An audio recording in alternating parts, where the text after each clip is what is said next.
이슈 투데이.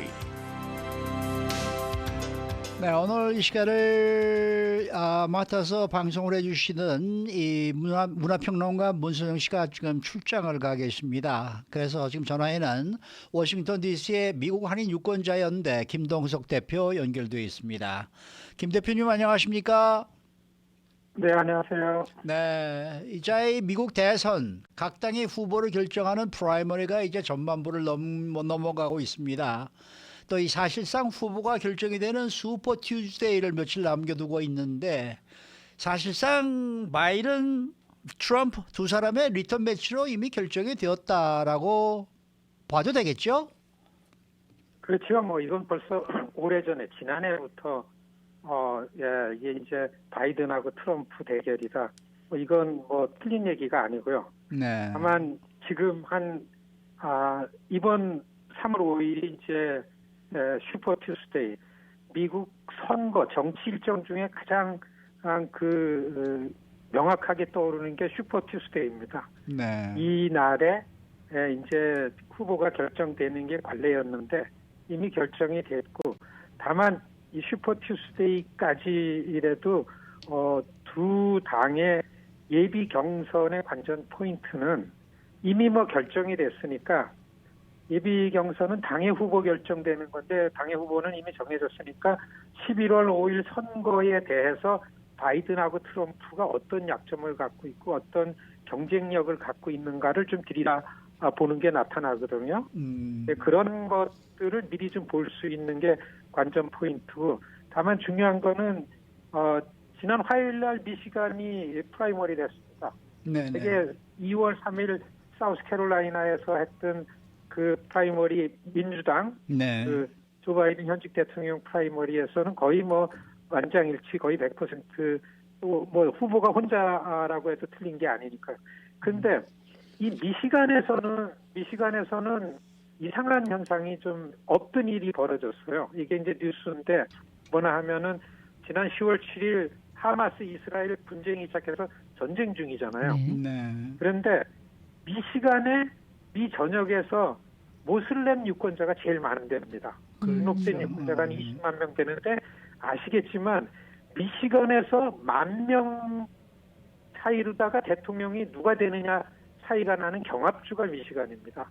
그런데 미시간에 집중되어 있는 모슬렘 유권자들이 바이든 대통령이 일방적으로 미국이 이스라엘 편만 드는 거에 대한 항의하는 표시로 거의 한 20%가, 사우스캐롤라이나는 거의 100%를 받았는데, 경합주인 미시간에서 바이든 대통령 민주당 안에 있는 표 거의 한 20%가 이탈을 한 거죠. 여기에 혹했습니다. 이런 걸 놔두고서 이제 공화당의 트럼프가 그 약점을 앓은 거죠. 그래서 사실 3월 5일 슈퍼투데이 며칠 놔두고서 지금 워싱턴 우리 사무실 앞에는 니키 헤일리가, 워싱턴 DC 예비선거는 내일 모레 일요일입니다. 그래서 니키 헤일리가 워싱턴 DC에서 막 랠리를 하고 있는데, 니키 헤일리가 내가 지는 건 나도 알지만은 네. 공화당이 트럼프를 넘지 않으면 안 된다. 나는 새로운 세대의 공화당 지도자, 트럼프를 뛰어넘는 일을 돕고자 나왔다.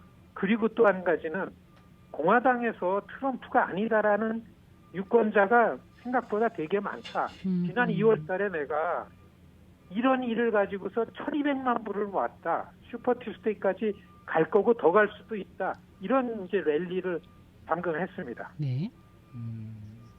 아하. 여기서 제가 한 가지, 여보세요? 네네. 네. 궁금한 게요. 이스라엘과 하마스 얘기가 잠깐 나왔는데, 만약에 트럼프 대통령이 된다면 이스라엘과 하마스의 문제를 어떻게 풀어나갈 것인지 갑자기 궁금해졌습니다. 사실 바이든이다 트럼프다 선택하려면 모슬렘 유권자든 이스라엘이든 누가 유리하나 하면, 특히 모슬렘들은 민주당 바이든이 훨씬 유리하지요. 왜냐하면 2016년 트럼프 대통령 되자마자 모슬렘 입국 금지시켰잖아요. 네. 있는 모슬렘들 차별하고 내보내고 굉장했습니다. 이걸 볼 때는, 그러니까 모슬렘 유권자들은 활동가들은 뭐나 하면은 당장 우리 형제 식구들이 가자 지구에서 죽어가고 있는데 네. 이거를 전쟁을 멈추게 해달라는 압력과 항의 표시의 표심입니다. 사실 이게 중요한 시사점이 뭐냐 하면은 네. 우리는 당신들을 지지한다, 나쁘지 않다. 그런데 우리의 목소리에 귀를 기울여라라는 기가 막힌 무기를 들고서 나온 거죠. 예. 무슬림에 비하면은 뭐 미국에 있는 한인 유권자들도 소수인데 한인들이 정치적으로 유권자가 결집되어야만 된다라는 명분은 이번 미시간의 프라이머리가 진짜 우리 한인 유권자들한테 주는 교훈은 굉장히 중요하다. 한반도 아직에 전쟁 위기 금방 갈 수도 있고 예. 핵 위기, 미국과 한국 관계가 굉장히 중요한데 이럴 때 미국의 정치적으로 정책적으로 영향을 줄 수 있는 한인 유권자들의 결집이 얼마나 중요한 거는 이번 미시간 프라이머리에서 우리가 배워야 된다. 이거를 아주 반복해서 강조하고 싶습니다. 그 부분을요 조금만 더 깊게 좀 짚어주시면 좋겠습니다. 우리 한인 그 투표권을 갖고 있는 그 한인 분들이 어떤 마음가짐을 가지고 있어야 되는지. 사실 지금 이번 2024년 대통령 선거의 핵심은 특히 한인 유권자들, 소수의 이민자들은 인종을 가운데 두고 판단을 해야 됩니다. 인종주의.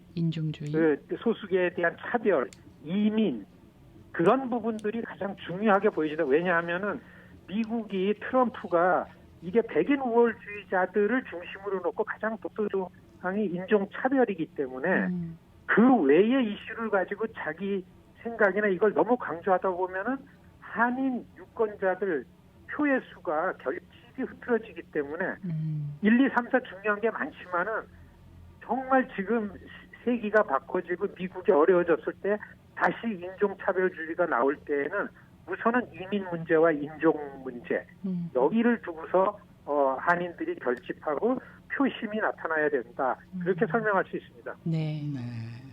자, 지금 아까 뭐 바이든, 트럼프 두 분의 이제 재대결이 거의 확실시되고 있다라고 말씀하셨는데 혹시 변수는 없습니까?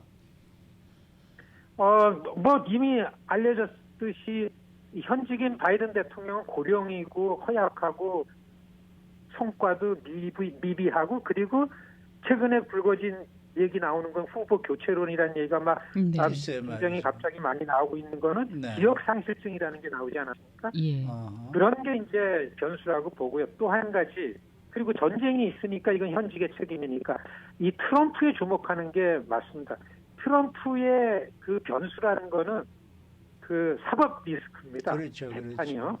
네, 근데 지금 이거를 가장 간단하게 보는 거는 트럼프가 형사 혐의로 기소된 게 4개 건이 있는데 그 4개 건이 다 트럼프가 대통령 재임 중에 한 행위입니다.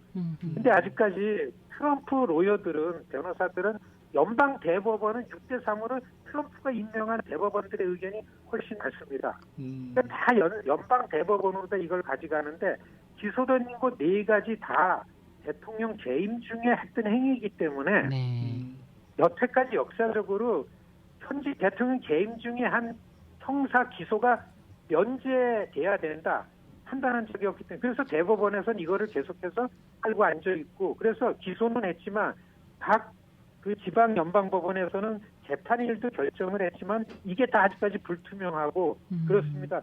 지난 수요일 날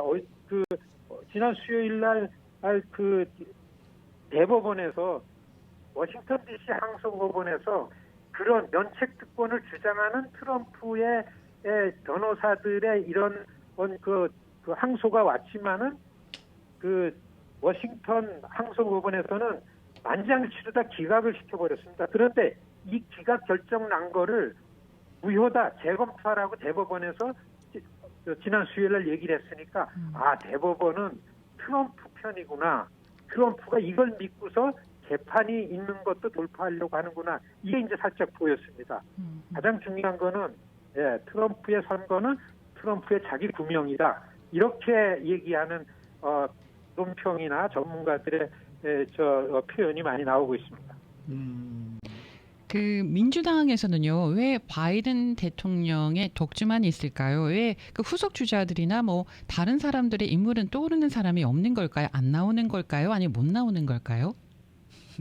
사실 자세히 보면은 리더십을 갖고 있는 사람들이 없는 거는 아닙니다. 그런데 네. 전통적으로 미국의 연방 정부 내에서 대통령에 관련해서는 현직이 거의 99%의 모든 권한을 갖고 있습니다. 몬도 그렇고요. 네. 그러니까 현직이 어떻게 하지 않는 한 차기에 대해서 어떠한 리더십도 바깥으로다가 나오기가 매우 어려운 상황이죠. 그렇기 때문에 지금도 그 물밑에서는 트럼프에게 가장 영향력을 자연스럽게 얘기할 수 있는 사람들 1번서부터 10번까지 정해가지고 이런 사람들이 저 고령이고 저러다가 지면 어떡하냐라는 우려 때문에 네. 후보를 어떻게 교체하냐 이걸 얘기해야 된다. 이런 얘기가 많이 확산되고 있습니다. 네. 네, 네. 오늘 말씀 잘 들었습니다. 네, 안녕히 계십시오. 네, 감사합니다. 지금까지 미국 한인 유권자 연대 김동석 대표 함께했습니다.